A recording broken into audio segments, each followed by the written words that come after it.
James, I just want to turn to another topic. We've seen that Victorian Premier Dan Andrews obviously travelled to China without journalists. The Premier of WA, Mark McGowan, is now also going to China for an official visit. Look, what is your view on these visits? It can be appropriate for a subnational leader, a state premier, for example, to visit other countries internationally to promote trade and commerce between their state and Australia. That can be appropriate. However, it's important that when they do so in complete transparency. And Premier Andrews failed that test when he didn't include any journalists as part of his delegation and gave, frankly, surface-level information about the meetings that he had, and there was no transparency. That was worrying. It's also concerning that both Premier Andrews and Premier McGowan have refused to raise, on behalf of the Australian people and the Australian government, the cases of Cheng Lei and Yang Hengjun, the two arbitrarily, wrongfully detained Australians.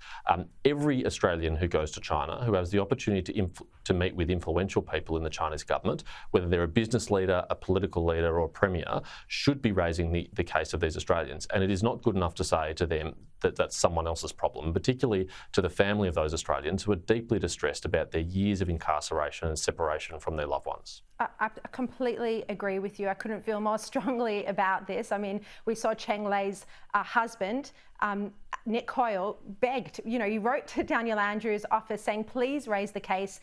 His Cheng Lei's Victorian.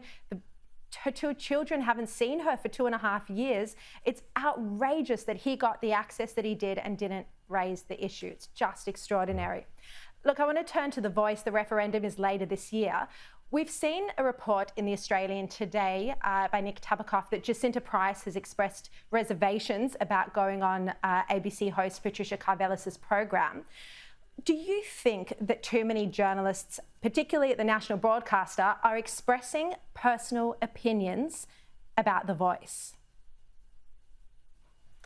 I can't blame Jacinta Price for feeling that way, because on the evidence available to me, listening to her interviews and interviews conducted of other people, especially supporters of The Voice, that the tone couldn't be any more different. And of all people, Lydia Thorpe was one of those to call this out. She's an opponent of The Voice from the left, and she pointed out that her treatment was much more hostile than treatment of Voice supporters. And I think Jacinta Price is making an equally compelling argument here.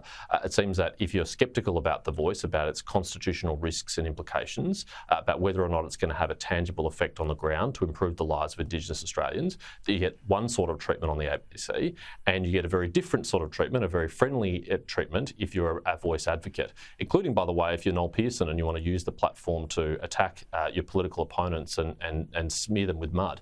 I think the ABC, like all broadcasters, but particularly as a taxpayer-funded broadcaster, has an obligation to be utterly impartial and utterly fair in relation to this upcoming referendum.